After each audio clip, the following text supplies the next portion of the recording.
నమస్తే welcome to #you నేను మీ రాజేష్. సహజంగా రాజకీయాల్లో ఉన్న వాళ్ళు ఏ పని చేయాలన్నా ఏ అడుగు వేయాలన్నా ఒకటికి 4 సార్లు ఆలోచించుకొని ఆ పనులు చేయాల్సినటువంటి పరిస్థితి ఉంటుంది. కానీ కొన్ని తొందరపాటు చర్యల వల్ల అది ఖచ్చితంగా పొలిటికల్ గ్రాఫ్ మీద పొలిటికల్ కెరీర్ మీద వాళ్ళ జీవితంలో కోలుకోలేనటువంటి దెబ్బ కూడా పడే అవకాశాలు ఉంటాయి.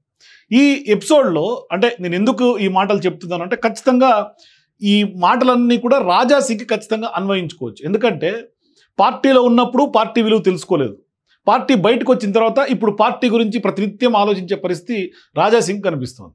ఎందుకంటే ఆయన రిజైన్ చేసి బయటకు వచ్చినటువంటి నేపథ్యంలో చాలామందికి బీజేపీలో ఉన్నటువంటి చాలామందికి సీనియర్ నాయకులకి ఇప్పుడు ఎవరైతే కొత్తగా అధ్యక్షులుగా నియమితులయ్యారు రామచంద్రరావు, ఆయన చివరి నిమిషంలో ఆర్ఎస్ఎస్ బ్యాక్గ్రౌండ్ తోటి అధిష్టానం గుడ్ లుక్స్లో ఉన్నారు కాబట్టి ఖచ్చితంగా ఆయన్ని అధిష్టానం అధ్యక్షుడిగా చేశారు.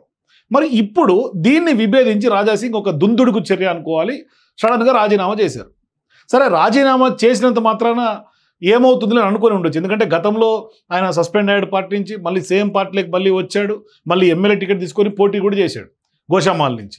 అంటే ఈసారి కూడా అంతే అవుతుందిలే, బుజ్జగిస్తారులే, పిలుచుకుంటారులే అని ఏమన్నా అనుకొని ఉండొచ్చు. కానీ ఇక్కడే ఒక చిన్న మిస్అండర్స్టాండింగు, కొంత ఓవర్ కాన్ఫిడెన్స్ రాజాసింగ్లో కనిపిస్తుంది. సరే, 3 సార్లు ఎమ్మెల్యే గెలిచారు, ప్రజాబలం ఉంది, హిందుత్వ ఎజెండాతోటి సీరియస్గా ముందుకెళ్తున్నారు, ఒక కట్టర్ హిందుత్వవాదిగా ఆయన ప్రజల పక్షాన్ని నిలబడి కొట్లాడుతూ ఉన్నారు. ఇవంతా ఓకే, ఆయన లీడర్షిప్గా చాలా స్ట్రెంగ్తన్గా ఉన్నారు, చాలా బలమైనటువంటి నాయకుడు. దీంట్లో ఎవరు అవుననేది లేదు, కాదనేది లేదు, ఇది అందరూ యాక్సెప్ట్ చేయాల్సినటువంటి వాస్తవం.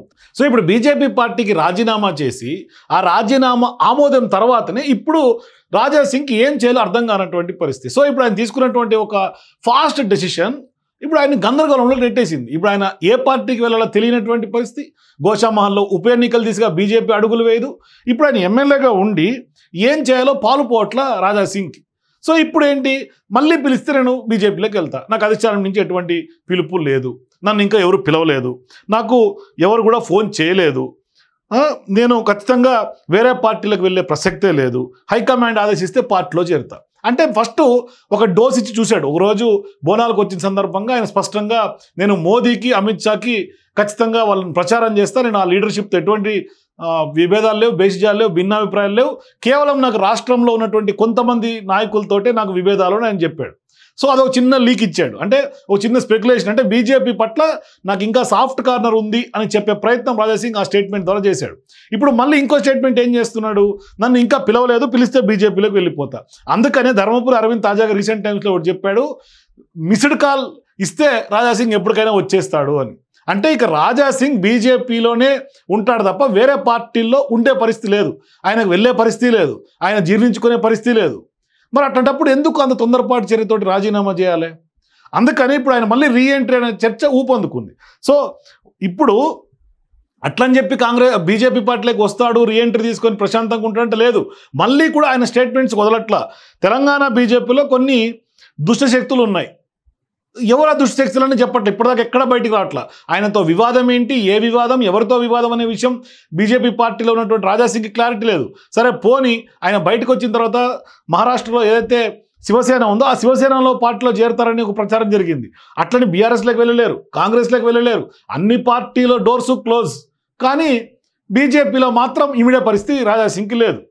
మరి ఇప్పుడు ఎట్లా, ఏంటి రాజకీయం ఏం చేయాలా? అందుకని నేను అంటున్నా నో క్లారిటీ రాజాసింగ్కి అని. ఆయన ఏం చేయాలనుకున్నా, ఎక్కడికి వెళ్ళాలనుకున్నా ఏం క్లారిటీ లేదు. మరి అట్లాంటప్పుడు రాజీనామా ఎందుకు చేసినట్టు? మరి ఆ దుష్టశక్తులు ఎవరైనా ఉంటే నిజంగా బయట పెట్టాలి కదా, అది ఏంటి ప్రాబ్లం, ఎక్కడ ప్రాబ్లం? ఇప్పుడు నరేంద్ర మోదీ గారి పైన, అమిత్ షా గారి మీద మీకు అంత గుడ్ విల్ ఉన్నప్పుడు, వాళ్ళు పార్టీని పూర్తిగా రెస్పాన్సిబుల్ పొజిషన్లో వాళ్ళు ఉన్నప్పుడు వాళ్ళ వ్యూహాలు ఏముంటాయి అనేది హైదరాబాద్లో ఉన్నటువంటి రాజాసింగ్కి తెలియాల్సినటువంటి అవసరం లేదు. ఎందుకంటే వాళ్ళు జాతీయ స్థాయిలో ఒక విజన్ తోటి పోతున్నటువంటి, ఒక అధిష్టానంతో ఉన్నటువంటి గొప్ప సీనియర్ నాయకత్వం. 3 సార్లు ఇప్పుడు వాళ్ళ మీద కాన్ఫిడెన్స్ ఉన్నాడు, 3 సార్లు బీజేపీని సుదీర్ఘంగా కేంద్రంలో అధికారంలో తీసుకొచ్చినటువంటి ఘనత అమిత్ షాది, నరేంద్ర మోదీది కదా.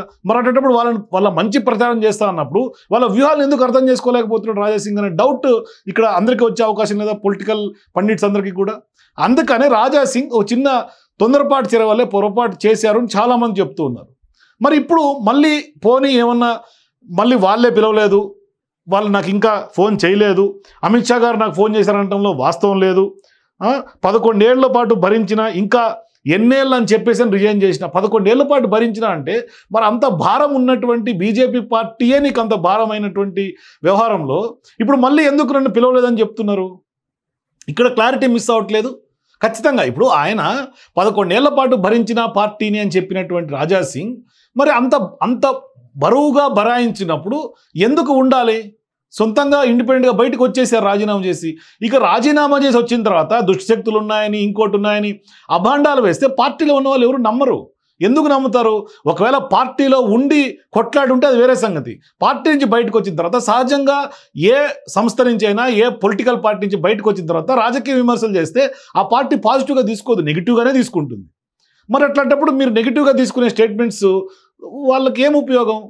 అది అనవసరంగా మీరు బీజేపీ పార్టీ నమ్ముకున్నటువంటి వాళ్ళుగా మీరు బయటకు వచ్చినా, సస్పెండ్ అయినా, రాజీనామా చేసినా, దాని ఆమోదం తెలిపినా మీ మీద గుడ్ లుక్స్ కాస్త బ్యాడ్ లుక్స్ లేకపోయే అవకాశాలు ఉంటాయి తప్పితే రాజకీయంగా మీరు రోజు రోజుకి మీ గ్రాఫ్ డౌన్ అవుతుంది. మరోవైపు ప్రజల్లో కూడా మీ మీద చులకన భావం ఏర్పడుతుంది.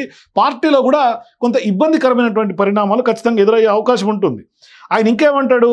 నాకే కాదు బీజేపీలో ఉన్నటువంటి ఏ ఎంపీకి, ఎమ్మెల్యేలకు కూడా కనీస మర్యాద లేదు. మరి కనీస మర్యాద లేదని ఈరోజు ఎట్లా గుర్తొచ్చింది ఆయనకి? గతంలో నుంచి గుర్తు రావాలి కదా. ఎప్పుడైతే అధ్యక్షుడిని కొత్తగా రామచంద్రరావు గారిని చేశారో ఈరోజే మీకు మర్యాద కనిపించట్లేదా? మరి గతంలో ఎమ్మెల్యే టికెట్ సస్పెండ్ అయ్యి బయటకు వచ్చినటువంటి మళ్ళీ లోపలికి వెళ్ళి ఎమ్మెల్యే టికెట్ తీసుకున్నప్పుడు మీకు ఆ రోజు మర్యాద గురించి గుర్తు రాలేదా? మీ సెల్ఫ్ రెస్పెక్ట్ ఏమైంది ఆ రోజు అని ఖచ్చితంగా ప్రజలు క్వశ్చన్ చేస్తారు. ఇవన్నీ పాయింట్స్ కూడా. ఈ డౌట్స్ రాజా సింగ్ గారన్నా అర్థం చేసుకుంటున్నారో లేదో తెలియదు, కానీ ప్రజలందరూ చర్చించుకుంటారు. ఇవాళ రేపు ప్రజలు చాలా విజ్ఞతగా రాజకీయాలు చాలా నిశితంగా పరిశీలిస్తూ ఉన్నారు. ఏ ఒక్క చిన్న డెవలప్మెంట్ జరిగినా, చిన్న పొలిటికల్ వ్యూహాలను కూడా ఈజీగా అర్థం చేసుకోే ఒక మంచి రాజకీయ పరిపక్వత ప్రజల్లోకి వచ్చేసింది. అందుకని ఇప్పుడు ఏదో ఇంకా 80s లోనో 70s పొలిటికల్ ఇప్పుడు ఉంది, తెలంగాణలో కానీ తెలుగు రాష్ట్రాలు కానీ పాలిటిక్స్ ఉన్నాయంటే లేదు. వాళ్ళు చాలా పొలిటికల్ లీడర్సు, పొలిటికల్ పార్టీల కంటే కూడా ప్రజలు చాలా అప్డేట్ అయ్యారు.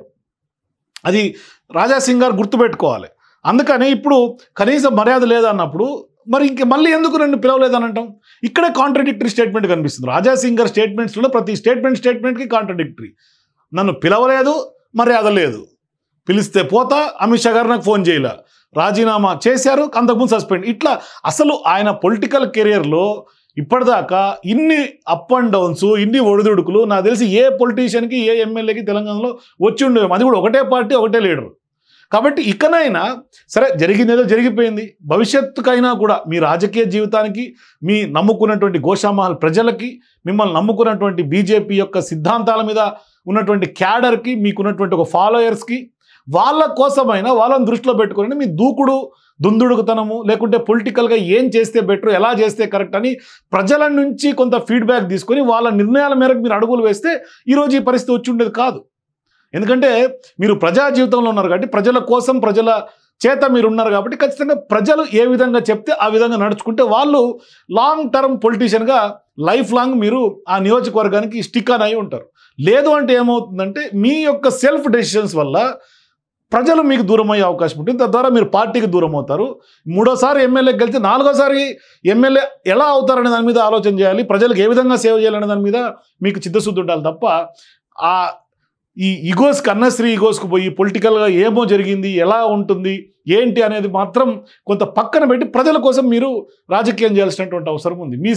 అంటే మీరు స్వార్థపరులు కాదు, కానీ అక్కడ కొన్ని ఈగోస్, క్లాషెస్ పక్కన పెట్టాల్సినటువంటి అవసరం ఉంది. మీ సిద్ధాంతాలు బేస్ చేసుకొని, మీ సిద్ధాంతాల కోసమైనా, మీ ప్రజల కోసమైనా మీరు కొన్ని పక్కన పెట్టాల్సినటువంటి సందర్భాలు ఉంటాయి.